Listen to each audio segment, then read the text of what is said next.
சமூகத்து நன்றி ராஜா. யாரை அமர்ந்து எவ்வளவு பெரிய பாக்கியம் அப்பா. அறிந்து தெரிந்து வாழ கிருபை தாங்க. அடியை மறைத்து வெளிப்படுங்க. கிருபைக்கு ஒப்பு கொடுக்குறேன். இயேசுவின் நாமத்தில் ஜெயிக்க நல்ல பிதாவே, ஆமென். ஹல்லேலூயா. மீண்டுமாக உங்களை பார்ப்பது குறித்து மிக்க மகிழ்ச்சி. விசேஷமாக குருவானவர் பார்க்கும்போது ரொம்ப சந்தோஷம். சத்தியோடில் பல ஆண்டுகளுக்கு முன்பாக 20 வருஷம் நினைக்கிறேன். அவங்க அங்கே இருக்கும்போது நான் அன்போடு அழைச்சி செய்தி கொடுக்க கிருபை தந்தாங்க. அது மாத்திரம் அதுலேருந்து தொடர்ச்சியாகவே சில காரியங்களை நடுவர் பார்க்க முடிய கிருபை தந்தார். ஐயா சொன்னோடி நாங்கள் தண்டார் வெள்ளாமை சென்னையில் இருக்கோம். கிட்டத்தட்ட 67 வருஷம் ஆச்சு சென்னைக்கு வந்து. ஒன்றும் இல்லாமல் வந்து, ஒன்றுமே வழியெல்லாம் வாழ்ந்து, சாப்பாட்டுக்கே வழியெல்லாம் வாழ்ந்து, எதுவுமே வாழ்ந்து கேவலமான நிலையில் வாழ்ந்து மக்கள் ஆண்டவர் உயர்த்தி ஆசிரியத்து இன்னைக்கு சாட்சியாக வைத்திருக்காரு சொன்ன ரொம்ப சந்தோஷமாக இருக்குது. காரணம் கேட்டால், நீ கடவுளுக்கு வாழும்போது கடவுளுக்கு சாட்சியாக வாழும்போது இன்னைக்கு மகிமைப்படுத்துவார். இன்னைக்கு கிறிஸ்தவங்கிட்ட கடவுளுடைய அன்பு இல்லை. நிறைய பேர்கிட்ட ஏதோ ஒரு ஃபார்மாலிட்டி. கிறிஸ்தவங்க கோயில் போனால் கம்பெனி வாங்கிட்டோம், காணிக்க போட்டோம், இதை நினச்சி வரக்கூடிய தேவனுடைய ராட்சியம் கட்டப்படணும் ஒரு வைராக்கியமான வாழ்க்கை நிறைய பேர் வாழ்க்கையில் இல்லை. ஊழியக்காரங்க வாழ்க்கையில் இல்லை, பிறந்த அதிகாரிகள் வாழ்க்கையில் இல்லை. இந்த இடத்துல பார்த்தீங்கன்னா இன்னைக்கு ஒரு சென்ட் 1 கோடி ரூபாய்க்கு போகும். அந்த மாதிரி இடத்துல மிஷின் 100 ரூபாய்க்கு கொடுத்துருக்காங்க. மிஷின் எனக்கு ஒரு அடி நம்மகிட்ட கிடையாது. நம்ம இடத்த விற்கிறதுக்கும் கூறுபடுத்த மக்கள் அலைகிறாங்க. ஒழிய திருச்சல் வாழணும் ஒரு எண்ணத்தில் வாழலை. ஒரு பாரம் இல்லை. இந்த உலகத்தில் ஒன்றும் கொண்டு வந்ததில்லை. இந்த உலகத்தோட மனுஷன் போகுது எதையும் எடுத்து செல்லணும். யார் எப்படிப்பட்ட மனுஷனாக இருக்கலாம், பெரிய கோடீஸ்வரனாக இருக்கலாம், அல்லது பெரிய அரசு அதிகாரியாக இருக்கலாம், எப்படி வாழ்ந்தாலும் சரி இந்த உலகத்தோடு கடந்து போகும்போது ஒரு மனுஷன் ஒன்றையும் எடுத்து செல்ல முடியாது. அதை மட்டும் மனசில் வச்சு வாழுங்க. இங்கே வாழ்கிற வாழ்க்கை இன்னைக்கு வேதபுரத்து மாசமத்தில் இயேசுவே சீக்கிரம் மாறும். என்கிட்ட பண்ணுற அக்கிரமத்தை தாங்க முடியல, பண்ணுற அநியாயத்தை தாங்க முடியல. கிறிஸ்தவ வாழ்க்கை யார் வாழ்க்கையிலும் உண்மை இல்லை. உண்மை இல்லாத வாழ்க்கை வாழ்ந்துகிட்டு இருக்காங்க. பாரம் இல்லாத வாழ்க்கை, தரிசனம் இல்லாத வாழ்க்கை வாழ்ந்துகிட்டு இருக்காங்க. ஆண்டவர் எதுக்கு இந்த உலகத்தை வந்தாரு, எதுக்கு உலகத்தை ரத்தம் சிந்தினாரு, எதுக்கு இதில் பாடுகள் பட்டாரு, சந்தையில் யாருக்கு இல்லை.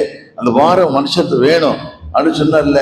வேதத்தில் வாசிக்கும் போது எசேக்கியேல் 22:30 வாசி பார்த்தீங்கன்னா, நான் தேசத்தை அழிக்காதபடிக்கு திறப்பில் நிற்கவும் சுவரை அடைக்கிறதுக்கு மனுஷனை தேடினேன், ஒருவனையும் காணேன்னு சொல்றாரு. திறப்பலிக்கோடி மனுஷனை தேடுறேன், ஒருத்தரும் இல்லைங்கிறாரு. காரணம் கேட்டா எல்லாம் சுய பெருமை, எல்லாம் பெருமை, வீண்பான பெருமை, பகுதி வாழ்வு, பட்டப்படிப்பு, தேவையில்லாத வாழ்க்கை வாழ்ந்துகிட்டு இருக்காங்க.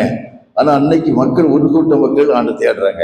தேடி ஆண்டு வரீங்க, வாங்க ஐயா, நீ உலகத்துக்கு வரணும், நீ வரணும்னு சொல்லி எல்லாருக்கும் தெரியும். எல்லா அரசியல்வாதிக்கும் தெரியும், எல்லா தலைவருக்கும் தெரியும்.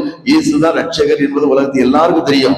அதை விட்டு கொடுக்க முடியாது. ஏன்னா வாங்க சொகுசு வாழ்க்கை வாழ்ந்துட்டு இருக்காங்கல்ல. ஆண்டவர் போது உண்மையா வாழக்கூடிய உலகத்துக்கு யாருமே இல்லை.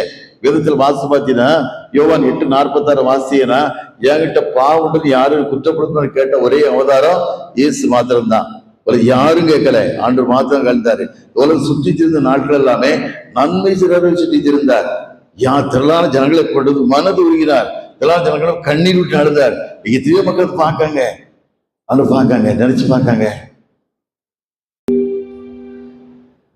இதைத்தான் கேட்க வேண்டியிருக்கு. நான் திருநெல்வேலியில் 3 வருஷம் லேசகிட்டே இருந்தேன். இன்னும் கண்டினியூவாக தான் இருக்கேன், மாறலை. ஆனால் உண்மை இல்லை, யார்ட்டையும் உண்மை இல்லை. செக்ரட்டரியாக வந்து என்ன சம்பாத்தியம் பண்ணலாம், கரஸ்பாண்ட் வந்து என்ன துட்டு எடுக்கலாம், எப்படித்தான் வாரனை உடைய திருச்சது கூறுபடுத்தான் மனுஷன் வாரனை உடைய ஆண்டு தன்னை கூறு போட்டுருவாருன்னு தெரியல. சாபம் வீட்டுக்கு முன்னே தான் படுத்துக்கணும், வேற எங்கேயும் போய் படுக்காது. ஒரு காசுக்கு ஆசைப்பட்டான் கேயாசி. விதத்தில் வாசிக்கிறோம் 2 ராஜாக்கள் 5ஆவது வாசிக்கும் போது சீனாட்டு படைய இஸ்ரேல் தேசத்தில் ஒரு பெண்ணை சிறப்பிடிச்சு வச்சிருக்காங்க. சிறப்பிடிச்சு இருக்கும்போது வீட்டில் இருக்கும்போது ஒரு மனுஷன் கிறிஸ்துவையா இருக்கா, இராணுவ தளபதி நாகமான். இந்த சின்ன பிள்ளை சொல்ற, எஜமான் இஸ்ரேல் தேசத்துக்கு போவாருன்னா ஒரு கிறிஸ்துவைக்கு சுகமாக அடைவார்னு சொல்லி எஜமான்ட்டு சொல்றா. எஜமான்ட்டு புருஷன்ட்டு சொல்றா, புருஷன் ராஜாட்ட சொல்றான். ராஜா சொல்றான், இஸ்ரேல் ராஜாக்கள் லெட்டர் தரேன் போ அப்படின்னு சொல்றான். அங்க போனா அதுக்கிட்ட என்ன சொல்றான், என் தேசத்து கேப்டன் வர்றான் நாகமான், குஸ்ரோகியா இருக்கான், அவன் விடுதலை பண்ணி அனுப்புகிறான். வார்த்தை கேட்ட உடனே அவன் எப்படி சட்டையை கிழிச்சுக்கிறான், யாரடா விடுதலை பண்ண முடியும்ட்டு. இந்த வார்த்தையை கேட்க தீர்க்கதை எலிசா அனுப்புவதற்க எலிசா சொல்றாரு, அவருக்கு அனுப்பு, இஸ்ரவேலில் தேவன் ஒருத்தர் உண்டு என்பதை அறிந்து கொள்ளட்டுங்க, அறிந்து கொள்ளட்டுங்க, அனுப்புங்க. அங்க போய் நின்று திக்கத்தில் தூரம் தான் இருக்காரு. எலிசா தூரத்தான் இருக்காரு, கிட்டே போகல. இவர் நினைச்சுனா கிட்ட வருவாரு, கொலையடிப்பாரு, கை வச்சு தேய்ப்பாரு, பந்தம் பண்ணுவான்னு நினைச்சாரு. இவர் ஒண்ணுமே சொல்லல. யோர்தானும் 7 பேரும் முழுகுனார். ஒரே வார்த்தை, ஒரு வார்த்தை தான் சொன்னாரு. அவன் போக மாட்டேன்ட்டான். எதுக்கு போக மாட்டேன்னா, என் தேசத்துல ஆறுபார் தருவார் நதியோட பெரிய நதியா, நாங்க போகணுமான்னு சொல்லி நினைச்சான். ஆனா அவனுக்கு கையில கொடுக்க மனுஷன் சொன்னான், ஐயா அவன் பெரிய காரியம் செஞ்சிருந்தா நீ செஞ்சிருப்பல்ல. யோர்தானும் ஒரு 7 பேர் முழுக்க சொல்றேன், முழுக்க வேண்டியதுன்னு கேட்கான். அதுக்கு பேர் முழுக்கும்போது சிறுவழி மாம்சத்தை போல ஆயிடுச்சு. அதனால சொல்றான், இஸ்ரவேலின் தேவனை தவிர வேற தேவனே இல்லைங்க. இஸ்ரவேல் ராஜாவை ஆண்டவத்தில் யாருமே இல்லைன்னு சாட்சி சொல்றான். போகும்போது பாருங்க, 6 சேக்கல் தங்கம், 10 தலந்து வெள்ளி, 10 மாற்று வஸ்திரம் கொண்டு போறான். இதுக்கு ஒரு பைசா வாங்கல. இன்னைக்கு நம்ம ஆட்கள் பணம் கொடுத்தா ஒரு ஊழியம், பணம் கொடுத்தா ஜபம், பணம் கொடுத்த ஒரு ஆசீர்வாதம், இதான் பண்ணிக்கிட்டு இருக்க நம்ம ஆட்கள். காரணம் கேட்டா பணத்துக்கு அடிமையாயிட்டான். வேதத்துல வாசிக்கிறோம், நீதிமொழிகள் 28:20 வாசி பார்த்தீங்கன்னா, பணாசை எல்லா தீமைக்கும் வேற இருக்குது. பணாசை எல்லா தீமைக்கும் வேற இருக்குது. பணத்துக்கு வாழவே கூடாது, பணத்துக்கு வாழ்க்கை கிடையாது. கடைசி பாருங்க, மனுஷன் எவ்வளவு பெரிய விடுதலை வந்தான் பாத்தீங்களா. வாழ்க்கை தேவனுக்கு பிரியமான வாழ்க்கை, ஒரு சுத்தமான வாழ்க்கை வாழணும். உலகத்தை ஒண்ணு நீ கொண்டு வந்தது இல்லை. உன் வாழ்க்கை தேவனுக்கு பரிசுத்தமான வாழ்க்கையா இருக்கணும். வேதத்தில் வாசிக்கிறோம், 2 ராஜாக்கள் 9:10 வாசி பார்த்தீங்கன்னா, சுனேமியா சொல்லுவா புருஷனை பார்த்து, தீர்க்கதை எலிசா பார்த்து சொல்லுவா, பரிசுத்தவான் காண்றேன், எப்போதும் வீட்டுல தங்கட்டும், ஒரு மேலறை வைப்போம், நாற்காலி போடுவோம், புத்துழுப்பு வைப்போம், ஒரு கட்டில போடுன்னு சொல்றா. பரிசுத்தவான் சொல்லி சாட்சி கொடுக்கா. நீங்க ஊழியத்தை பரிசுத்தவான் மாட்டானா? பரிசுத்தவான் இல்லை. வெண்மை உடைஞ்சா பாதாது. உன் இருதயம் கடவுளுக்கு பிரியமான இருதயமா, தேவனுக்கு சாட்சியோட இருதயமா, தேவனை கனப்படுத்தக்கூடிய ஊழியமா நீ வாடும்போதுதான் நீ ஆசீர்வதிக்க முடியும்.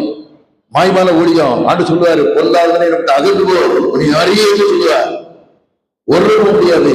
வேதத்தில் வாசிக்கிறோம், 2 தீமோத்தேயு 5:4-7 வாசிக்கும் போது, நல்ல போராட்டத்தை போராடினேன், ஓட்டத்தை முடித்தேன், விசுவாசத்தை காத்து விட்டேன், நீதிகளுக்கு வைக்கப்பட்டிருந்தது, நீதியுடைய நியாயத்தை கர்த்தர் தருவார்கள் அல்ல. அது அங்கதான் இருக்கும், போர்டு அங்கதான் இருக்கும். ஆனா வாழ்க்கை தேவனுக்கு பிரியமான வாழ்க்கையா, தேவனுக்கு சாட்சியுள்ள வாழ்க்கையா, அந்த ரத்தத்தால் கழுவப்பட்ட வாழ்க்கை நீ வாழும்போதுதான் ஆசீர்வதிக்கப்பட முடியும். பெருமைக்கு மாடு அடிக்க கூடாது. நீ நிறைய பேர் வாழ்க்கை பெருமையான வாழ்க்கை, ஒரு பாரம் இல்லாத வாழ்க்கை, தரிசனம் இல்லாத வாழ்க்கை, ஒரு உண்மை இல்லாத வாழ்க்கை வாழ்றாங்க. வேதத்தில் வாசிக்கும் போது, எரேமியா 48:10 வாசிக்கும் போது, கர்த்தருடைய வேலையை அசிரியா செய்தவன் சபிக்கப்பட்டவன். சபிக்கப்பட்ட ஊழியத்தை செஞ்சுக்கிட்டு இருக்காங்க நிறைய பேர் வாழ்க்கையில. ஒரு வாரம் தரிசனம் வேண்டாம், தரிசனம் ஆண்டவர் செல்லான ஜனங்களுக்கு அழுவது மனதுருகினார், கண்ணை விட்டு அழுதார். என் ஜனங்களுக்கு பரிதவிக்கிறேன்னு சொன்னாரு. நீ யாரு விட பரிதவிக்கிறாங்க? உண்மையா வாழ்க்கையா? ஒரு வாழ்க்கை தான், ஒரு வாழ்க்கை தான். வாழ்க்கை கடவுள் கேட்பாரு, உனக்கான மறித்தேனே, உனக்கு ரத்த சிந்தனே, உனக்கு நீ என்ன செய்தான்னு கேட்காரு. எத்தனை ஏழைகள் படிக்கிற கண்ணீர் பாருங்க, எத்தனை ஏழைகளுடைய கண்ணீர் பாருங்க. நம்ம நாடு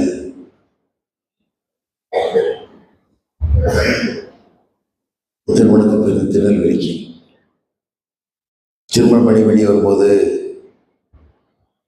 அம்மா என் கருத்தை பிடிச்சாங்க. பிடிச்சு, ஐயா எனக்கு ஜெபம் பண்ணுங்க சொன்னாங்க. என்னமான்னு கேட்டேன். எனக்கு யாரும் ஆதரவு இல்லை. என் மகன் நல்ல கம்பெனியில் வேலை செய்தான், என் மகன் மருமகன் நல்ல ஸ்கூல்ல வேலை செய்தான். வெள்ளை பொண்ணு வேணும், செவத்த பொண்ணு வேணும் சொல்லி கல்யாணம் பண்ணி போனான். அவனை மதிக்கல. அவன் அவளுக்கு எல்லா பணிபடியும் செய்கிறான். அவன் சொல்ற, உன் தாயாரை அனுப்பி விட்டு எங்கேயாவது ஆச்சரியத்துக்கு அனுப்பிடு, எங்கேயாவது ஹோமுக்கு அனுப்பிடு, அப்பா அம்மா கூட நான் வாழ்வேன்னு சொல்றேன். பூமியில் ஒரு வாழ்நாள் நீடிச்சுள்ளது தகப்பனே தாய் கனமான விதத்தில் வாசிக்கணும். எத்தனை பேருக்கு பார்க்குறாங்க, எத்தனை பேர் கிறிஸ்தவம். அதுவும் பெண்ணுடைய தகப்பன் மிஷன், எஃப்எம்பி மிஷன் சொன்னாங்க.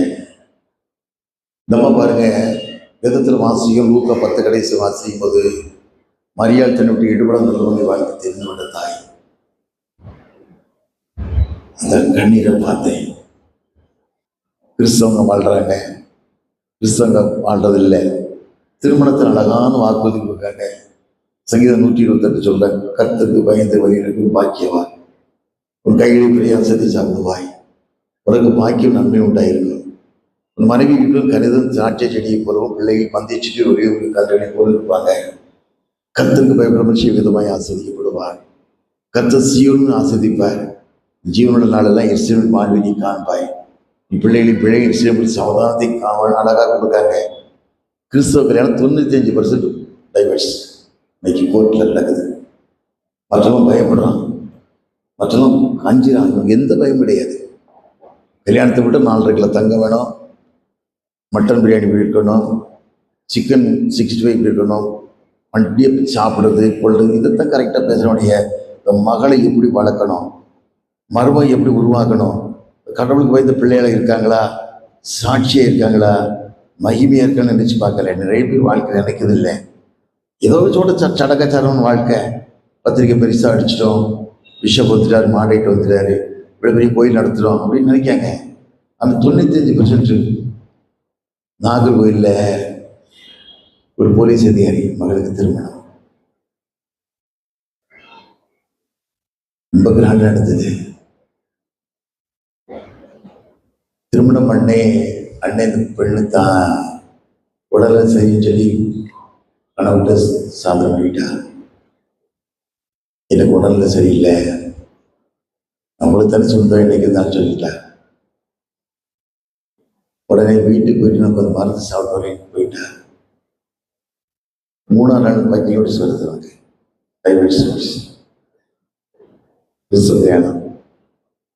ஒரு பயம் இல்லாத வாழ்க்கை, ஒரு சாட்சி இல்லாத வாழ்க்கை, மகிமை இல்லாத வாழ்க்கை, ஒரு கனமில்லாத வாழ்க்கை. கடவுளுக்கு சாதனம் பண்ணணும். என்ன பண்ற? மகளுக்கு திருமணம் பண்றிய, மகனுக்கு திருமணம் பண்றிய, எத்தனை நாள் ஜெபம் பண்ண, ஆண்டவர் அனுமதி எத்தனை நாள் கேட்ட. ராமரகம் தன் மகனுக்கு ஈசனை குடும்பா காணும்போது எலியேசர் எத்தனை கண்டிஷன் போட்டு அனுப்புறான். இப்படித்தான் இருக்கணும்னு சொல்லி கண்டிஷன் போட்டு அனுப்புறான். ஒரு பரிசுத்தமான மனுஷன் அனுப்புறான். போகும்போது அந்த மருமகன் எப்படிப்பட்ட மகனா இருக்கான், தியானம் பண்ணக்கூடிய மனிதனா இருக்கான். வேதத்தில் வாசிக்கம் இல்லை. அதிகாரம் 24, 60, 35 வாசிக்கும் போது 63 வாசிக்கும் போது தியானம் பண்ணக்கூடிய மனிதனாக இருந்தான். தியானம் பண்றான். எதுக்கு? சாரால் மறிச்சு போற. ஆபிரகாமுக்கும் சாராளுக்கும் 10 வயசு வித்தியாசம். சாரால் மறிச்சு போறா. ஆபிரகாம் விசுவாசியின் தகப்பன், ஒரு விசேஷமான மனுஷன். தகப்பனுக்கு ஒரு அடைக்கலம் தன் மகன் மனைவி இருக்கணும்னு சொல்லி ஆசைப்படுறான். ஜெபம் பண்றான். ஜெபம் பண்ணி முடிச்சுட்டு வெளியே வரும்போது சாராள் எலியேசர் கூட்டிட்டு வரான். ரெபேக்காளை கூட்டிட்டு வரும்போது தூரத்திலே பார்க்கான். அது யாருன்னு கேட்கான். அதை எஜமான் கேட்ட உடனே அப்படியே கீழே இறங்கிறல்ல, ஒட்டகத்தை விட்டு இறங்கி முக்காடிட்டு கொண்டல்ல, தாழ்வுபடுத்தி கொண்டல்ல. எவ்வளவு ஒழுக்கம், எவ்வளவு கடவுள் பயங்கரமான வாழ்க்கை. அதனால வாசிக்கிறோம்.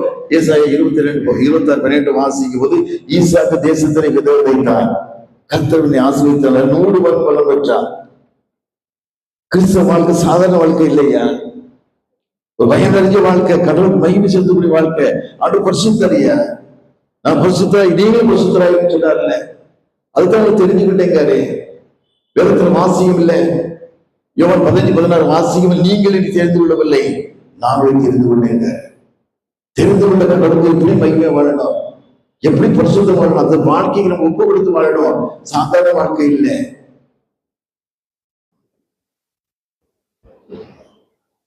ரொம்ப கஷ்டமான வாழ்க்கை.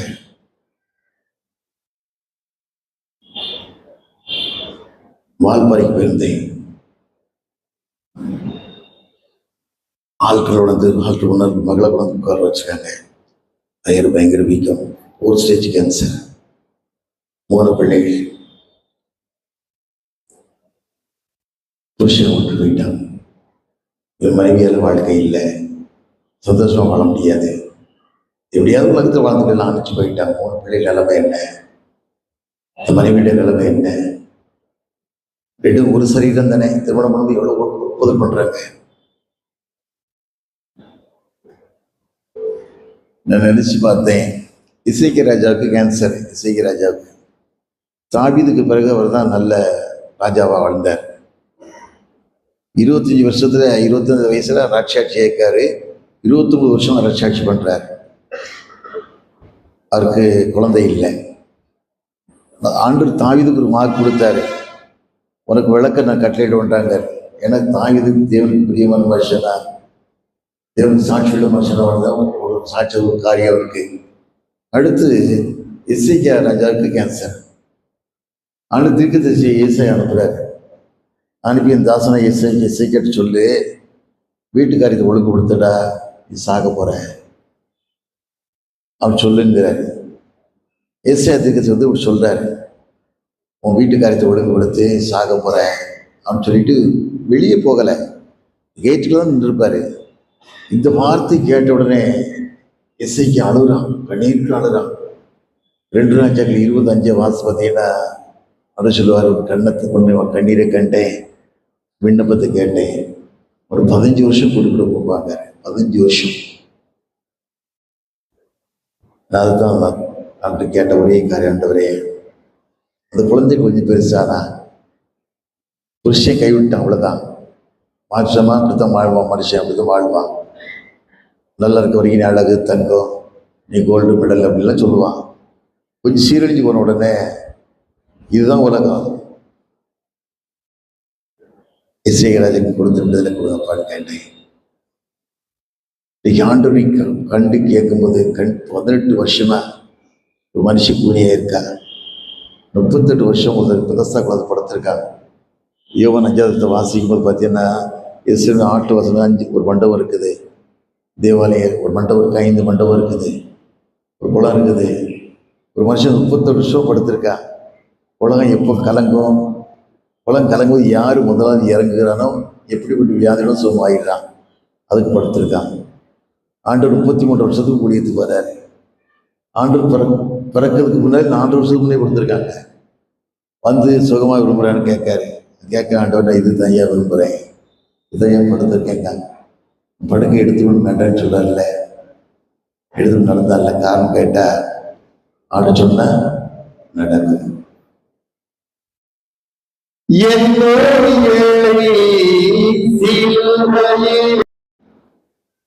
இன்னைக்கு உன் குடும்பத்தில் யாரும் உடல்நலம் சரியில்லையா, பாதிக்கப்பட்டிருக்காங்கல்ல, யாரையும் தேடாதீங்க, ஆண்டவரை தேடுங்க. ஆண்டு கரத்தில் கண்ணீரை விடுங்க. ஊழியக்காரன் தேடணும், அவங்களுக்கு யாரும் இல்லை. உங்க கண்ணீருக்கு ஆண்டு விடுதலை கொடுப்பாரு. இன்னும் விண்ணப்பத்தை கேட்பார்ல. கர்த்தர்களை ஆஸ்வதிக்கட்டும். நாளைக்கு கூட ஒரு குடும்பத்தை வந்து எழுப்பும் மகளே, செல்வகுமார் எழுப்புங்க. இவங்க ஆண்டவர் அறியாத குடும்பத்தை பிறந்து வந்திருக்காங்க, ஒரு இடம் வாங்கியிருக்காங்க, வீடு வாங்கியிருக்காங்க. ஆண்டவர் அறியாத குடும்பத்தை பிறந்திருக்காங்க. இந்த செக்ரட்டரியேட்டில் ஆஃபீஸராக வேலை செய்கிறாங்க. அவர் போய் காவல்துறையில் வேலை செய்கிறார். செல்வகுமார் ஒருத்தர் ஒரு ஆலயம் கட்டணம், வீடு வாங்கிட்டாங்க. எக்மோர் சர்ச்சைக்கு கதை வந்திருக்காங்க, ஜெபம் பண்ணியிருக்காங்க. இந்த ஆலயத்துக்கு குருவானர் கூட்டு போய் நீ ஜெபம் பண்ணியான்னு கேட்டாங்க. நீ வாங்கின்னு சொன்னேன். இன்னைக்கு அவங்க பாருங்க, அவங்களுக்கு ஒரு வைராக்கியம்.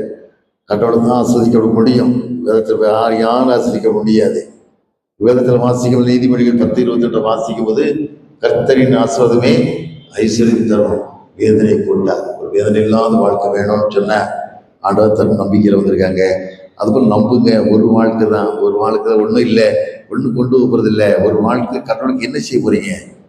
பணம் உன்னை காப்பாற்றாது, நகை உன்னை காப்பாற்றுறதுனால சோத்துக்கெல்லாம் வாழ்ந்த இந்த ஊரில் வந்து 57 வருஷம் ஆச்சு.